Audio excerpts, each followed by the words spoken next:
Everybody, and welcome back to the show. If you're new here, my name is Mitchell. In today's episode, I'll be talking about why we would do more to avoid pain than to gain pleasure. Hello, Paige. How you doing? I do these YouTube lives every Saturdays at 12 p.m. Pacific time, 3 p.m. Eastern time, and let's get started. So, the first thing we're gonna be talking about is a recap episode, and the recap episode that I done before is on why do people project. Why do they project their own feelings onto other people? Why? Okay.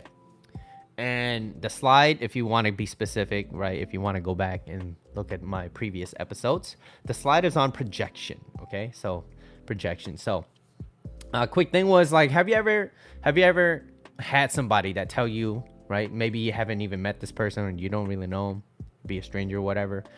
And they don't really know much, but they tell you how they feel, right? And then whether or not you agree with it or not, they tell you how they feel, right?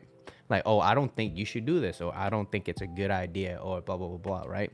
And to some degree, it could be kind of valid. It may be valid, it may be not. But especially when it's like something that you want to do, a lot of people project certain things like, oh, I don't think that's a good idea. Like maybe you should get a real job instead. Something like 9 to 5, keep it a little bit stable. That way there's consistency. So yeah, more often than not, it's not something you're really looking forward to, right? Usually it's in a form, especially if you got to know that person a little bit, usually some sort of belittling, talking you down, maybe even having some sort of sarcasms, right? Or just having their own personal views. I think we all kind of experience that, right?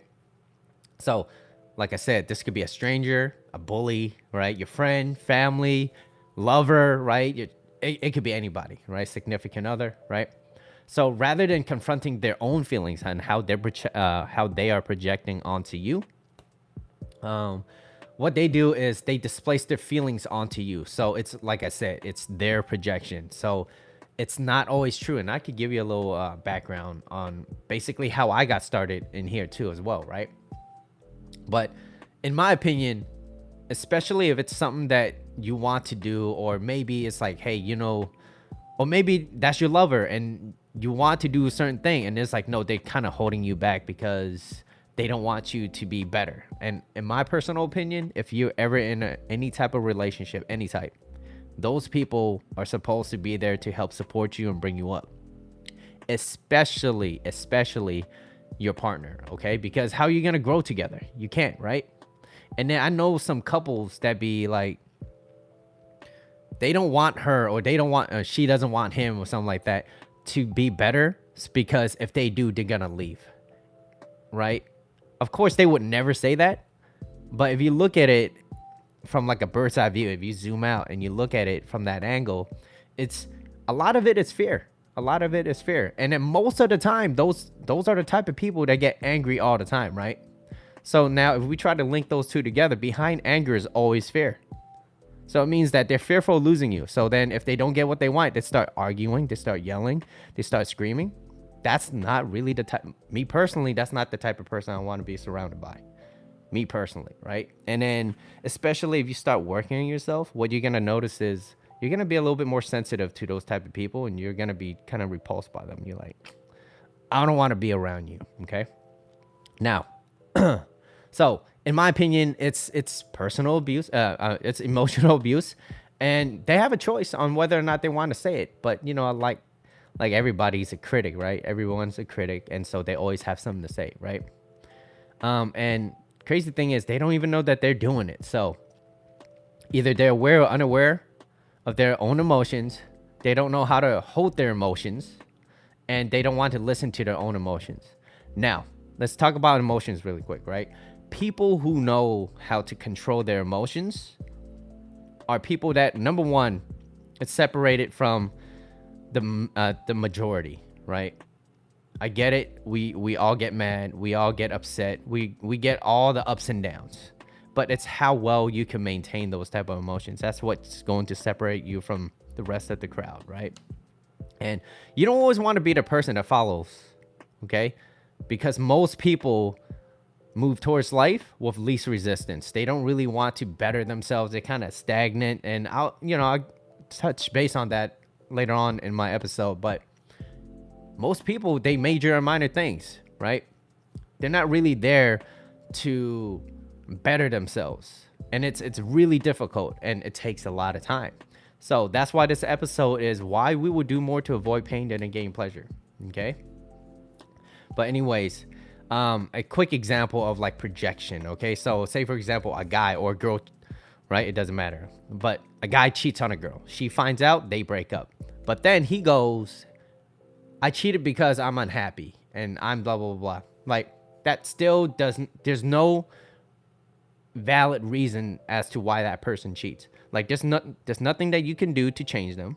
And more importantly, that's their character. And if that is their character, that's who they are. It's not your job to try to change them. Just, what you got to do is you got to kind of accept the fact that they are who they are. You're not going to change them. And let them go.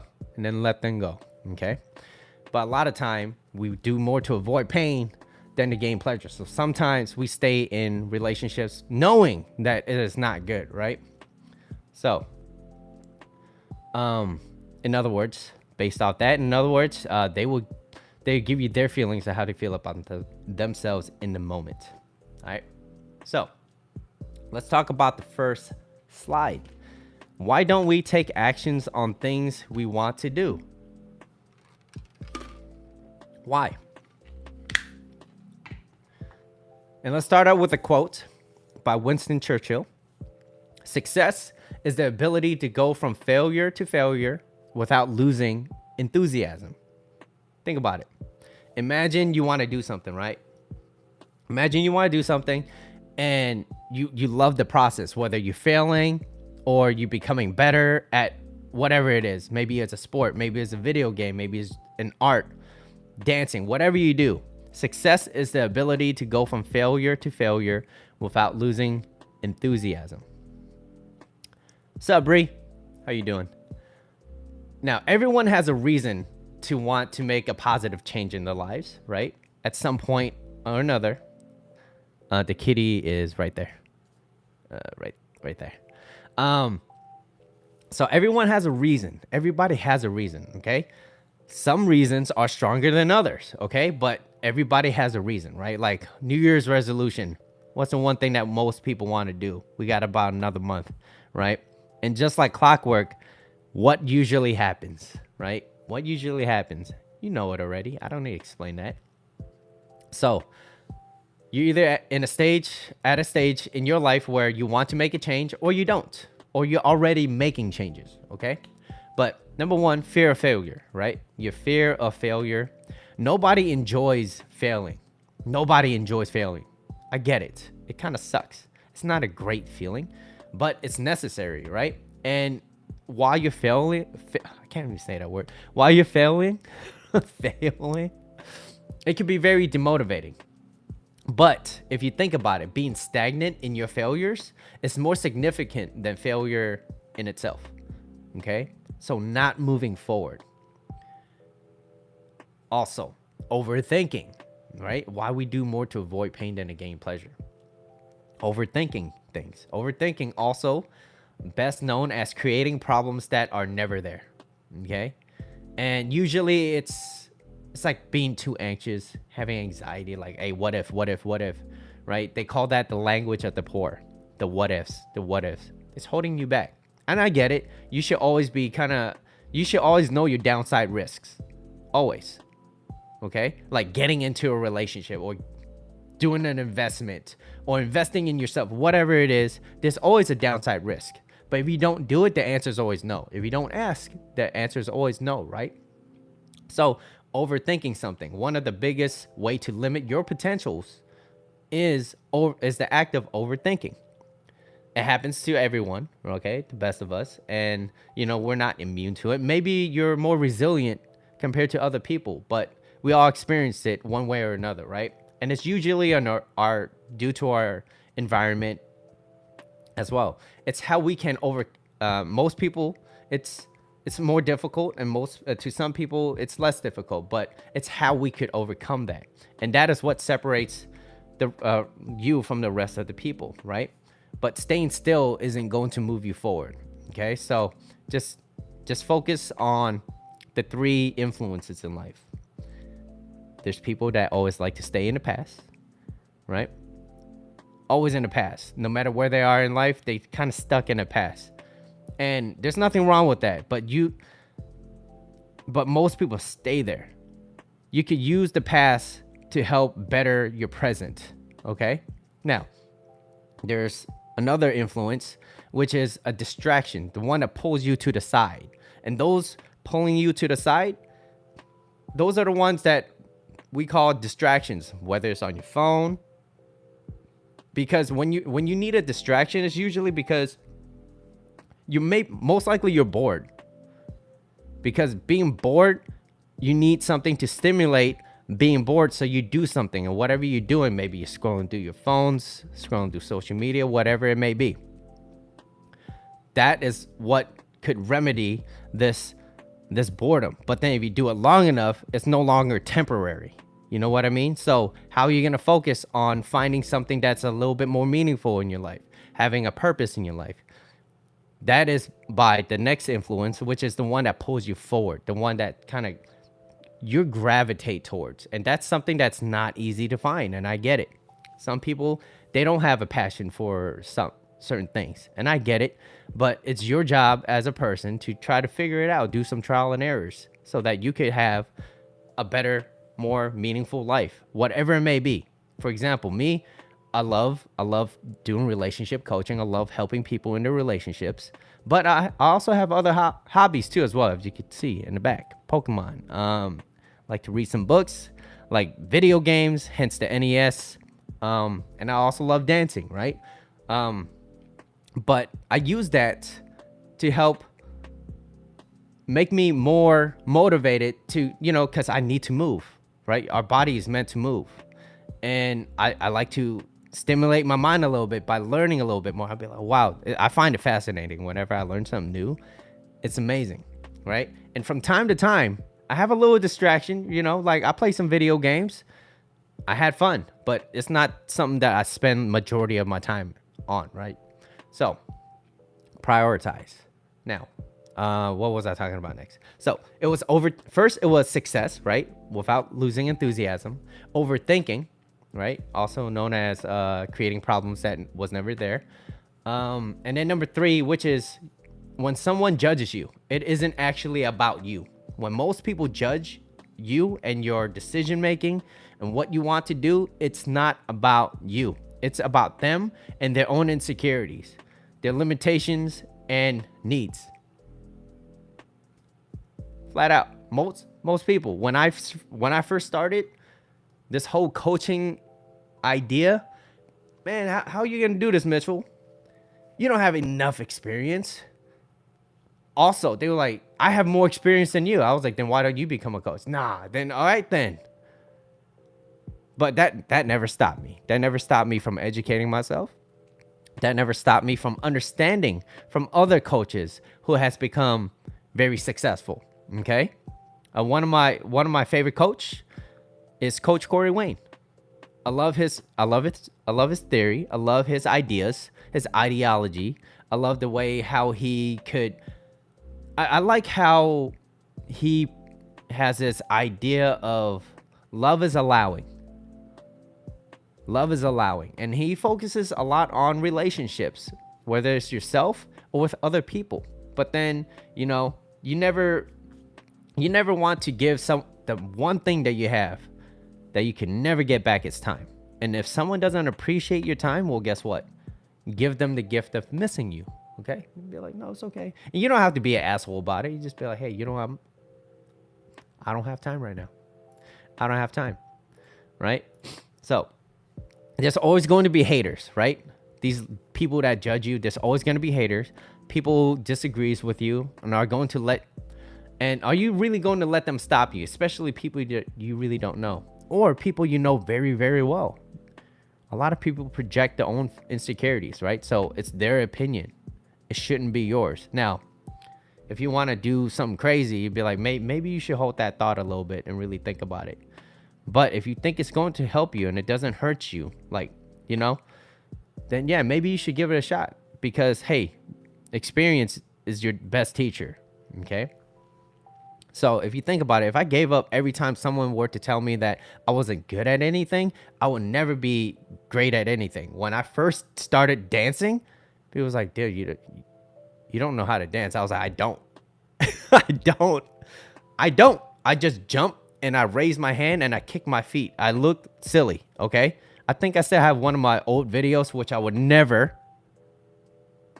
show, okay? Never show. I don't know what I was doing. And I saw that and I was like, immediately I had to click that X on the top right corner, okay? I was like, no, Did I have fun? Yes, I did. Can other people see it? Absolutely not, right? But yeah, if someone told me that, hey Mitchell, you're not good at dancing, or there's no way that you could do coaching, okay, then I would just stop at every single stop. I would stop at every single stop sign. You know what I mean? So everything we do in life is for the purpose of gaining pleasure and avoiding pain. Now, I wanna give a shout out to this guy. I don't know his actual name, but it's by Titanium Success. So I found some of his principles, and there were 6 principles that when I read it, I was like, oh wow, like this is very educating. This is pretty solid. Okay, and let me describe it for you, right? Why you don't follow through with the things you say you will do. Okay, that's my first slide, and there's a part 2 to it. So why is it that we often do not follow through with the things we say we want to do? Okay, number 1, we want to avoid pain. So humans, this is what we do, okay? We want to avoid pain and gain pleasure, okay? And the example that he chose was, okay, if all things being equal, would you rather get stabbed by a needle or get a hug from me, right? Assuming that you don't dislike me or anything, right? Most people be like, hey, a hug is not gonna hurt, so I'll go for the hug. That makes sense, okay? You gotta be in a different mindset to be like, I'd rather get stabbed by a needle, right? I don't know you. Most people, I want to say at least 99% of the population would be like, give me a hug. A hug is warm, right? Assuming you don't dislike me, okay? So we want to avoid pain and to gain pleasure. Number 2, we would do more, okay? Keyword, more to avoid pain than to gain pleasure, okay? So what you're going to do is your brain, all things being equal, we're going to select the thing that is going to give us the least amount of pain.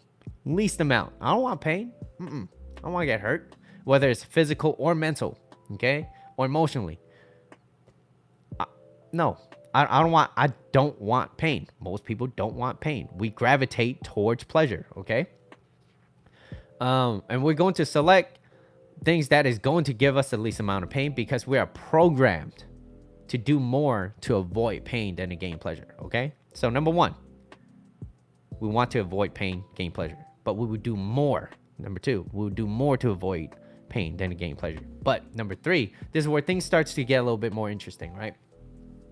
It's the perception, okay? So number 3 is the perception plays a big role in pain and pleasure principle, okay? The perception is of reality. What's reality mean to you, right? The perception of pain or pleasure. Your brain doesn't know the difference between pleasure and pain. It doesn't really know the difference, okay? It really doesn't, because it doesn't know. But pain seems to be more real than pleasure in our mind, okay? That's what it feels like. Now, it's not the actual pain of, say, for example, of rejection. Okay, let's just say you're trying to talk to somebody or whatever it is, or maybe going for a job, whatever it is, rejection. But for the sake of this live, I'm going to use rejection as dating, okay? Going up to that person, hey, I think you're cute, I would love to, whatever, right? It's not the actual pain of the rejection. You judge it by how much you think. So, like I said, it's a perception. It's how much you think it's going to hurt.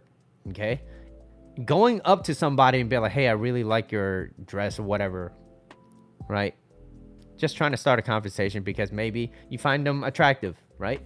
It's not going to kill you. They're not gonna like, ew, get the F away from me, like, or I'm gonna, shoot you or whatever. They're not gonna do nothing like that. Most people, it's gonna take. Most people, they're gonna take it as a compliment. But if they're interested, they will. They're going to reciprocate. But if you think about it, it's really not going to hurt you physically. Okay, physically, it's not going to hurt you. But this is dependent on your experience with rejection. Now, maybe you had a horrible rejection, experience with rejection.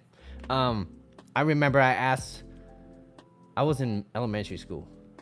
Yeah, Mitchell, elementary school. I liked this girl. Guess what happened? I said, I like you. I was a kid, whatever. I said, I like you. She was like, ew, no. And I was like, fuck. And then, guess what? The whole school knew about it. The whole school knew about it at one point. And I was like, and kids being mean. Everybody would be like, ew, Mitchell likes blah, blah, blah, right? Sitting in a tree, kiss, KSSING, right? And I was pretty humiliated. I didn't want to go to school. I get it. It sucks. It happens, and things happen, and we get over it. But some people get stuck with that. Some people get traumatized. My sister-in-law, okay, love very much. To me, it's mind-blowing. I was like, wait, you don't like pigeons? Why don't you like pigeons? She was like, well, when I was a kid, I had some food, and I guess something happened, and they threw the food onto her, or she was swarmed by pigeons, and ever since then, hates pigeons. My teacher, okay, high school teacher, hates Winnie the Pooh. Hates it. I was like, but you go to Disneyland all the effing time. Why? He was like, yeah, but I can't be near Winnie the Pooh at all. I'm terrified. I was like, whoa. Hey, but like I said, it's dependent on your experience. So my experience was the rejection of being rejected in school, in a public place. Everybody's like, yeah, Mitchell got rejected by who, right? Pigeons, Winnie the Pooh, right? And so it's the experience. It's how we think. It's what we perceive. And that's our experience of our, how we experience things. So it's the perception of being rejected that is painful. Even if it's false, your perception becomes your reality. And that's what happens. It's our mindset. And if you get stuck in that type of mindset, it's going to be kind of difficult to move forward, right? So it's the perception of the pain you think you're going to have, right? Because you experienced it once. You're like, holy shit, Winnie the Pooh is going to snatch me up. That's basically what happened to my teacher. It's like, I guess Winnie the Pooh picked him up. He was a kid. He was like, oh shit, where's my mom? And he was crying. He was terrified. Same thing for pigeons, right? It's what they think. I was like, pigeons is not going to hurt you. If anything, they might shit on you and be around you, but they would never. I've never heard of a pigeon attacking people, okay? Unless you did something to it. But yeah, and then mine was the perception of the pain of being rejected. But then how are you going to overcome that? It's how are you going to overcome that fear? And being able to overcome that fear is what's going to separate you from the rest of the people, because everybody has problems. No one's perfect. Everybody has some sort of insecurity, and I get it, right?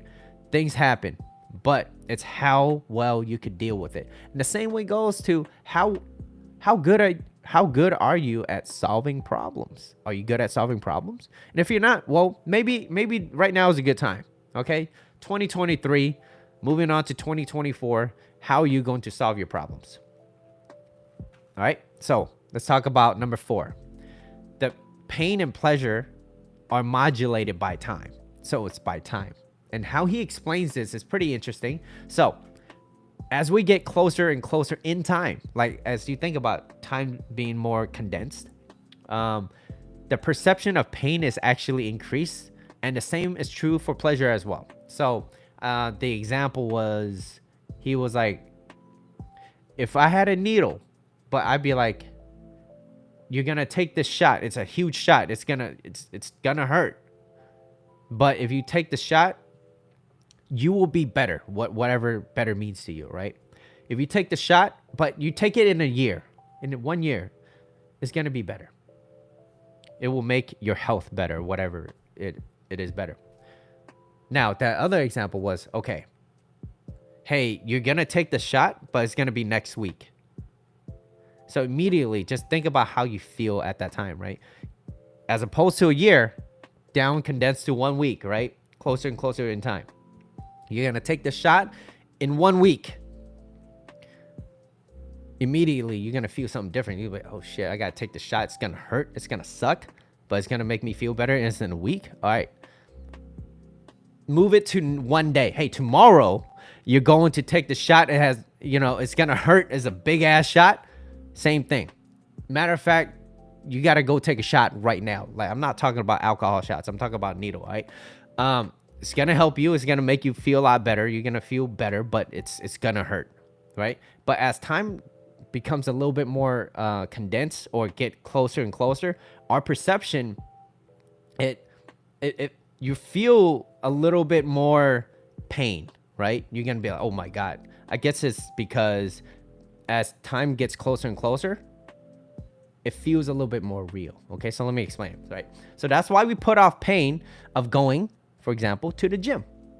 We put aside going to sleep early or even studying for the exam, right? Knowing that if we did it, our life would be a lot better. Because how we perceive it, something like, say, a few years from now, it's not as real. It doesn't feel as...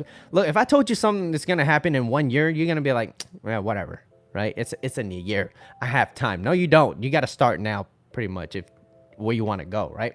So it's not as real as the perception of reality, which is today, right? And that's why a lot of people, like, they put off things, they procrastinate. They don't really think about it until, like, shit really, like, hits the fan. So then what ends up happening is, say, for example, you're studying. Most people don't think about the pain of not studying. I just study later. And then that last minute, they cram everything. And when you cram everything, nothing really ends up well. Okay? So it's not knowing how to separate those. But I get it. Because when time is pain and pleasure is modulated by time, it feels more real when time gets closer and closer. Okay? So in other words, the closer something is to now, the more real it feels. And the stronger the pleasure and the pain seems. Okay? And then he explains, like, well, a lot of things doesn't seem to make sense because eventually, like, people say one thing and they do it. And then he's like, I don't get it. I don't get it. And so he found out there was a fifth one, which is your emotions always trumps logic. Okay? Your emotions trumps logic.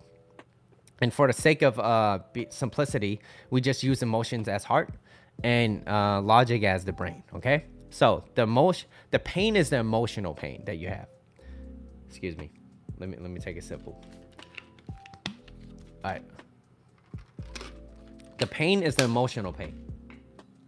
When something is going to hurt your heart, you would do more to avoid that pain. Like, no, I don't want to get hurt. So you would do more to avoid that pain. When something is going to hurt your heart, you would do more to avoid getting your heart broken. You would do more to avoid that than something your brain tells you or says to you is going to hurt you. So that's why you ever notice some people, they stay in relationships knowing that it's not good for them. They will stay in a relationship knowing that it is not good for them. But the idea of not being with anybody emotionally, it's gonna feel like, damn, it hurts more. Like, what if I never find anybody, right? What if this, what if that? Like, this is the best I will ever have. If those are your language, really be aware of that, because then a lot of it is maybe you're not really doing enough for your life. And if you were doing a lot for yourself, then maybe you will be in a lot better place, right? So a lot of it is due to the lack of action that you're not really doing, okay? So some people, that's why they kind of stay stuck in that type of relationship. And another example that I like is, your heart and your brain, it tries to communicate, but sometimes it really doesn't, right? It's like, an example is, I know whenever I'm arguing with a female, I could never, especially if she's my girl, I would never win. It doesn't matter. Logic out the window. I don't care how I feel. I would lose. Yeah, but I still feel I lost. If I hear, but I can't help but feel, or blah, blah, blah, I still feel like I lost, okay? Because logic and reasoning cannot justify how she feels, okay? An example was we were at a Starbucks. One of my homies, I wasn't there, but he gave me that example, and I was like, "Wow, that makes a lot of sense." And I had to give her credit for even bringing this up. Okay, so I used to work at Starbucks, and my homie was there, and he's just shooting the shit, just talking, and then out of nowhere he was like, "Yeah, I miss my husband because like he's never home and he's always working."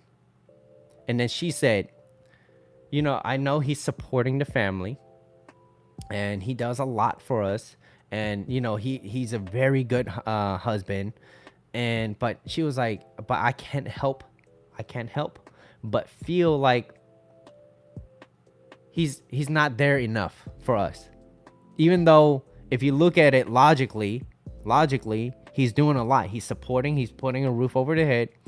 She's a stay-at-home mom, right?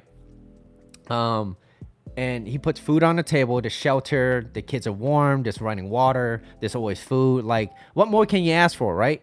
But then, like, she still couldn't help but feel that something was missing, and that was the act of the husband being there so that she feels secure. Okay. And feminine energy, we all have it. Usually women have it a little bit more. Okay. And with that, they gravitate towards more. They're a little bit more uncertain sometimes. Okay, they're a little bit uncertain, and sometimes they act kind of cute and be like, "Oh my God, do you still love me? Do you still do this? Do you still care about me?" Well, if you do, they like to play around, right? But yeah, it's uncertainty. And then if the guy is the rock in the ocean, he can make her feel much more certain by, of course I love you, of course I care about you, right? And it's no different than let's just say your little girl, your little girl comes up to dad, be like, "Oh my God, this boy bullied me at school and he pulled my hair and called me ugly," or whatever. And then the dad goes, boys do that. And when boys do that, usually this is what happens, right? Maybe he likes you or something like that. Or maybe he just kind of insecure, and that has nothing to do with you, because you're very beautiful. You're a very smart young lady, and daddy loves you, right? And imagine she grew up with that type of support. She will go out to the world and be like, "Wow, I have a dad that was my rock." And so what she's gonna go and gravitate towards is that type of person that will give her that type of attention, because that's her environment.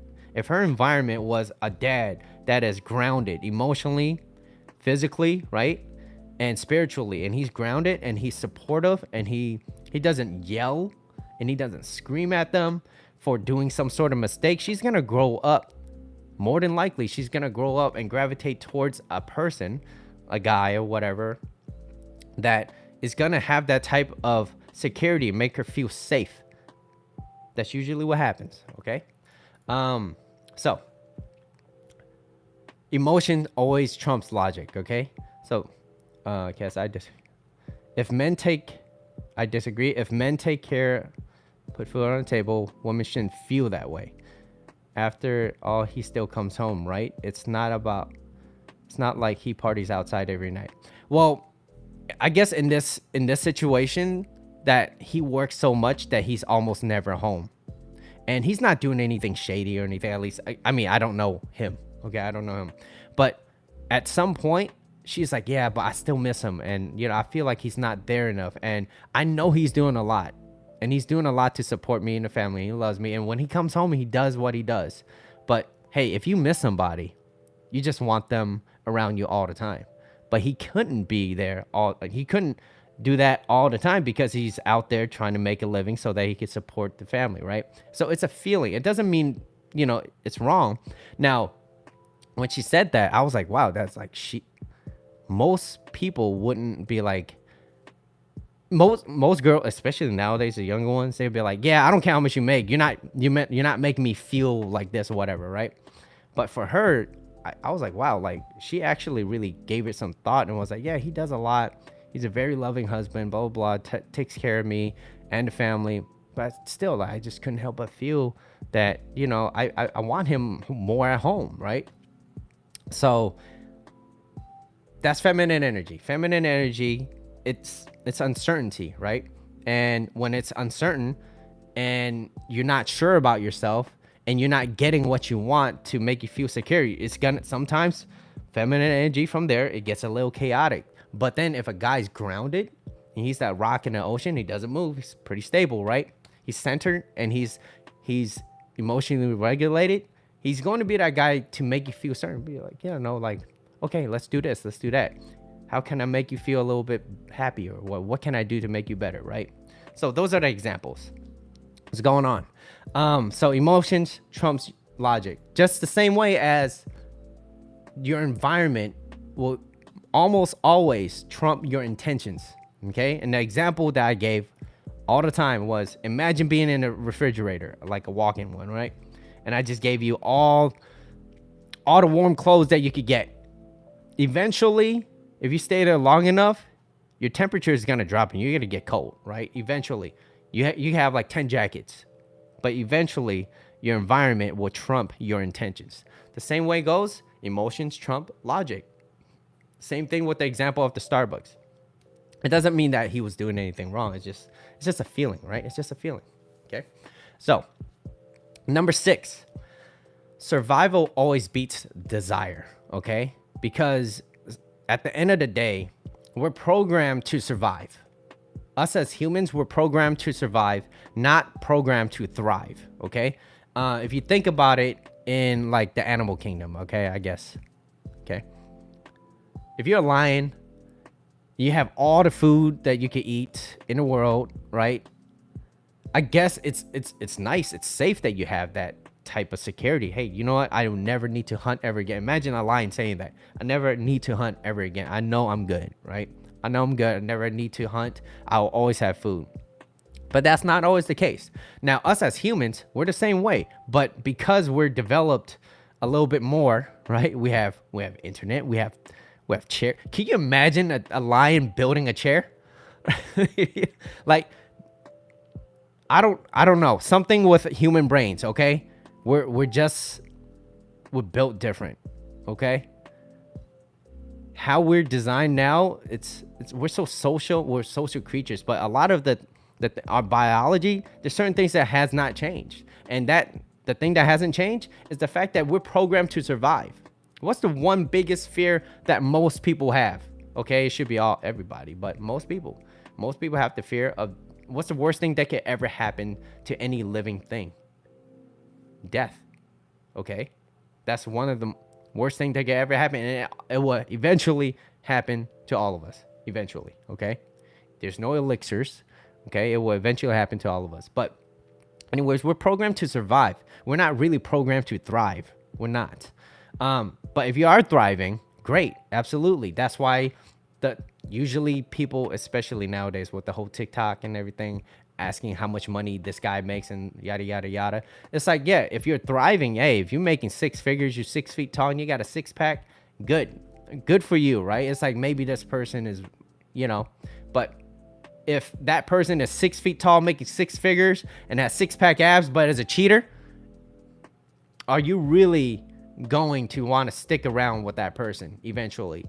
Maybe you stick around to be like, you know what, as long as I'm surviving, but hey, you know what? Our animal instinct comes in, okay? We want that person, because if another person comes in and takes him, you're going to feel like, well, guess what? You're not going to survive anymore, right? So we're creatures of survival and replication, okay? And also survival is almost always related to something that is happening now, okay? Now you can see exactly why an individual is making the decision they're making, right? If you're trying to help someone or yourself, you can look at which stage you are at, number 1 through 6, right? You can look at where you're at and the steps so that you don't have to make that poor decision. And this is a great place for you to start reflecting on, hey, maybe, you know what? Maybe I'm on step number 2. So how can I find a solution for this? So how are you going to solve this problem, basically? How are you going to solve this problem? Okay. And lastly, so why do some people have more discipline than others? Why do some people, they're like, no, I love doing this, right? I'm going to do this no matter what. Why do some people have more discipline? So with a Jim Rohn quote, Reasons come first, answers come second. Your reason. What is your why? How are you going to do it? Okay, that's cool. But why are you doing it? Why are you doing it? That's the most important. Your why is your most important reason, right? What you're going to do, why you're going to do it, and how you're going to do it. So the more reasons you could give yourself to accomplish something, the more motivated you will be. Motivated, okay? Keyword, motivated. You will be. These reasons, when powerful enough, becomes needs. These reasons, when powerful enough, it becomes your need. Like, I need to do this. Same thing. Like, I couldn't fathom the fact that I won't. If someone told me I can't do this anymore, I'm like, oh no, oh hell no, Mitchell, you can't help coaching people anymore to what? I'm like, no, absolutely not. Like, at some point in this life, I'm like, nah, I can't. Everything that you see here today, like, I remember a few years ago, I was talking to my homie, right? I was like, hey, if you look at my first episode, I literally just pressed live and I was like, hey, you want to come on live? One of my homies, and then we just started talking about life basically. And then little by little, everything got narrowed down a little bit. And I was like, yo, and I remember telling him, I was like, I can't wait till one day where I set up my own place. I have a microphone. I have I've seen people put like background music and they have a nice little backdrop. And, I've seen some plants and, I kind of want to do something like that too, like, one, a little bit more presentable, but two, like, provide some quality for some people so that, and it was a vision that I had. And I was talking about a few years ago. And it took a few years for me to be where I am at today. And of course, everything's still developing, right? But my vision never died. My vision never died. I'm still here believing on what I want to do. And this is why I built the place like this to how I want it, right? But anyways, going back to the word motivation is very important, but more importantly, that motivation is not the only thing that's going to sustain your success, because eventually motivation will die down. Eventually, okay? Think of motivation as this push energy, and there's only so much that you could push, and eventually you're gonna be tired. Same thing if I were to be like, all right, go walk on a treadmill, but you're gonna keep walking, you're never gonna stop. Eventually you're gonna get tired, and you'll be like, nah, I need a break, right? And some people burn out, and it's why. And it's usually because of your goals. Maybe your goals are not aligned with your values. And so if you set goals with no values, there's no backbone to your goals, right? It's just like, oh, I just want to make $1 million. Okay, then what? After you make $1 million, then what? And there's no backbone. There's no reason, okay? And so most people stop. And most people don't have any more better reasons to move forward. But let's just say you want to be better. You want to be better every single time. How can I be better? How can I get better? Okay? And if you focus on getting better every single time, better, there's no cap to better. There's no cap to better. Okay? There's no cap. So it becomes this emotionally compelling reason now. Now, it's no longer a push energy anymore. It's not by motivation. It's more a gravitational pull. It's just like gravity. It just pulls you now, right? And that's your emotionally compelling reason why you want to do the things you want to do. Now, as a guy, your main reason, number one most attractive thing that a guy can do is, number one, it's to women, it's confidence, obviously. But number two, it's having a purpose in your life. Having a purpose, the reason why you're here. What is your mission? What is your primary reason of being on this earth? Whether it's relationship coaching, whether it's being one of your greatest artists, being an accountant, right? So, believe it was Earl Nightingale. If I could read, okay, let me think. It was success. The quote goes, "Success is a progressive realization of a worthy ideal." So what it means is, whatever success means to you. If success means being the greatest janitor, having the place spotless every single time you show up, or being the best mom that you could be to your kids, or being a best teacher to all your students, and you thrive off of them being successful and stuff like that, just being able to give. That's what success means, right? And to some people, success means like making a lot of money, by all means, right? But if you have a different type of reason, your reason has to have something that doesn't really much have an end to it. So that's why most people, when they do their best and they want to become better every single time, they never stop. And when some people have like a set destination and be like, I just want to make this, I just want to have 1 million subscribers, and then what, right? They burn out most of the time. Most of the time. So, have an emotionally compelling reason. People who are highly disciplined often have a strong internal motivation, okay, or drive to achieve their goals, okay? This is because, like I said, emotionally compelling reason, having a clear sense of purpose and having this deeply committed to their own aspirations. Talk to you later. All right, man. Thank you, Greg. Appreciate you all the time. But anyways, like, yeah, going back to what I was saying, like a few years ago, all I ever wanted was to build a place so that I could have this nice opportunity. Like, I don't need this, but it's nice to have. And I had this vision of, damn, like, it'll be nice to set this place up, continue my education, being able to learn a lot more, and being able to help people. And then what I've started noticing was I went back to my older videos too, and I started seeing like, wow, like the things that I'm saying now compared to what it was before, it actually evolved. There's a lot of more deeper meaning to what I was saying now than it was before. And I was like, wow, that's like, to me, that's enough growth, right? And of course, I don't want to stop there, but my reasons, it became a need. I was like, I need to do this. It became a ritual. At some point, I was obsessed by it, right? I was like, wow, like this is all I thought about. First thing I woke up, I was like, I'm thinking about it. And it was like keeping me up at night. I'm like, no, I need to learn more. I need to learn more, right? And when you're obsessed by things and you love what you do, it doesn't matter whether or not you're failing or you're succeeding. You're like, damn, this is a great process. Like, how can I overcome this? Hey, I'm a little stuck right now. I don't know what this means, but I'm gonna find out. But success is, the lack of enthusiasm. You never lose that, right? You never lose that enthusiasm to become better. And that's why people that love what they do, they become better and better at it. To a point where they become so good that other people can't keep their eyes off of them. I love dancing. Okay, I love dancing. It's for me, but I'm gonna tell you one thing. One guy called me out. All right, he was like, Mitchell, you're selfish. And I was like, what do you mean?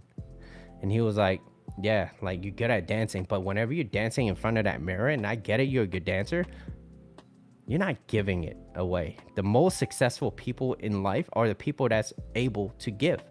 You're not able to give because you don't fucking teach. Why don't you teach? And I was like, I kind of want to keep it to myself. Yeah, that's why you're selfish, and that's why you're not as where you want to be when it comes to dancing. And I get it, but if you want to change that, this is how, right? So he's giving me a better reason to be like, all right, this is how you. And I was like, you know what? I like the way you think, and I appreciate people like you. And I was not offended by it when he said I was selfish, but I was like, no, absolutely. Hey, that's how growth change, right? It does not grow through you. Growth doesn't come from comfort. So you got to be able to kind of expand a little bit. But yeah, so my reason for this whole relationship coaching, coaching yourself, how to become a better person so that you can attract a better person in your life. My reasons came from being hurt. It came from a pain point, right? And this pain got me through this obsessiveness of trying to understand what does it mean when she says that, or what does it mean when people are like this, and how can I separate myself from certain people? And through the process, I had to kind of let go of a lot of people, and I met a lot of great people too as well, but then I got to be very selective on the type of people that stays in my life. It's very important. It's hugely, it's one of the biggest impact is being surrounded by certain type of people. If I'm always around people that gets me anxious all the time, that I'm like walking on eggshells, and always like, nah, you can't do it, and it's like, dude, fuck you. fuck you, let me do what I need to do. Let me ask people that are willing to help me become more successful, because your type of energy and your type of lack of enthusiasm isn't gonna make me more successful. So what does it mean? You get less of my time, okay? When someone doesn't appreciate your time, give them the gift of missing you, okay? But it doesn't come from a place of like ill intent or F you or whatever. I know I said that, but it's not like ill. It's like, no, you know what? I need to put my place somewhere else, right? I took all M. What does that mean? So the pain of going through a heartbreak, that's what, and it made me realize, I was like, you know, when I was in that time, I felt hopeless at one point. I was like, yeah, I don't know how I'm gonna get out of this. I know people that have gotten out of it, and there's some people that are still stuck in it. But how did the people that got successful got out of that? And so I was obsessed. I was like searching, and I was like reading, and I was listening to podcasts, and that was what I was doing 24/7, especially during like COVID and everything. Everything was shut down. I needed to do something. I can't even go out for a run, right? It was that bad. Remember the whole quarantine? So that being said, right? Here's an example, right? If you want to lose weight, or you want to gain more financial freedom, or attract the love of your life, and you're at a place where you're like, I don't really care too much. Well, if you think about it, if we do more to avoid pain than to gain pleasure, now if you tie pain into the emotional side of it now, not 6 months from now, you're gonna be a little bit more motivated, right? By accidentally be what? My bad. I took all, my bad. Now, so yeah, emotions usually trumps logic. Okay, so let's do a little quick recap for all the slides. All right, so the summary, okay, which was, why don't we take actions on the things we want to do, right? Number one, success is the ability to go from failure to failure without the loss of enthusiasm, right? And overthinking, also best known as creating problems that are never there. Okay, that's overthinking. So maybe if you're overthinking, stop thinking so much and just do it. Okay. And when someone judges you because you want to do something, right? It is not about you. It is not about you. It is about them and their own insecurities and their own limitations and their own type of needs. So if you want to do something, go do something. Okay. Go do something. As long as you're not hurting nobody, I think it's good. Okay. Do what you got to do. Right. Yeah. And especially when you try to become better about yourself, like, oh, you start going to the gym, you start eating a little bit better, you start educating, people will start saying some shit. Oh, you think the best one? Here's the best one. I love this one. Oh, you think you're better than us? I was like, when did I say that? When did I say I was better? Well, you act like it. And I was like, how did you really feel? What did I do to you to deserve that type of yeah, what did I do? What did I do to you? What did I do to deserve that? And they don't really know how to answer that, because they will say anything so that they could back out of that question. They will say anything. The only pain you fat ass gym. Yeah, tie pain to that, all right? And look, here was my pain, okay? My reason to go to the gym and be active and stay healthy was because, like, I was like, hey, you know what? Is there a way where you could be like 60, 70, 80 or whatever, for the rest of my life, I guess, right?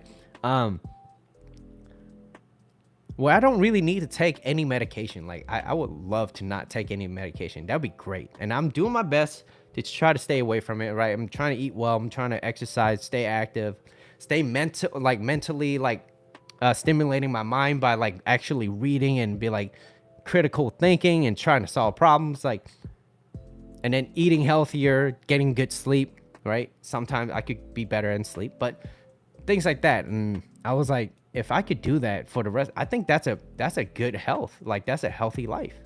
Whereas I don't want to be 50 and then like I live to 80, but at 50 I can't do shit. I was like, I that's not the type of life I want to live. I don't care how much money I have in a bank.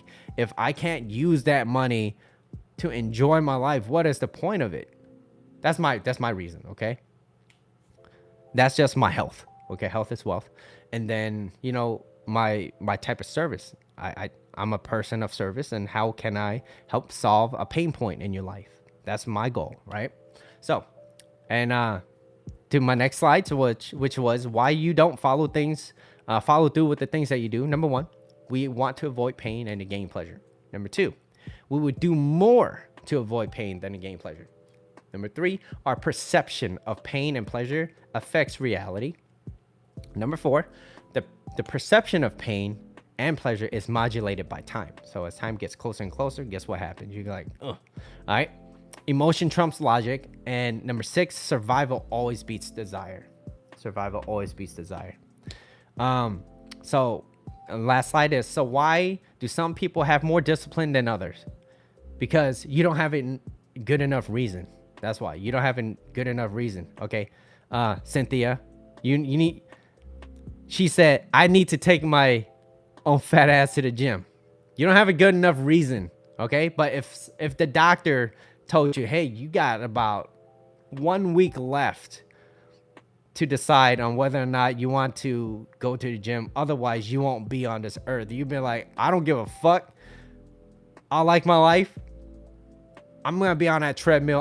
What I need to eat, what I need. If your doctor told you you have to eat shit, you gotta eat EV shit to survive. All right, you'd be like, I ain't telling no. If my doctor was like, hey Mitchell, you're not gonna live, it's obnoxious. I get it, but Mitchell, you gotta eat EV shit for 1 week in order to. I guess I'm eating shit then. I guess I'm eating shit. Okay, I ain't telling nobody. I'm eating shit. If that means my life, hell yeah, I eat your shit. So, so reasons come first, answers come second. Okay. And you need an emotionally compelling reason. I gotta have a talk. So, anyways, that's all for the live for today. Thank you for your time. I always appreciate your time. I hope you guys learned something. And yeah, that's the episode of why we would do more to avoid pain than to gain pleasure. It's kind of hardwired in us, and I get it. We're not creatures designed to thrive. We're conditioned to survive, so I get it, right? But don't let pain of especially other people telling you that you can't do something, because you know what, it's their limitation, not yours. So take that, use that, don't waste this, and apply it. More importantly, please apply it. You're not converted. Yeah, doesn't matter. Okay, we're all very special people in our own lives, right? There's nobody else like us. We all, even twins don't have the same fingerprint. All right, go measure your twin. If you have twins, or you know someone that's a twin, be like, can I see your 2 index fingers and can you put it side by side?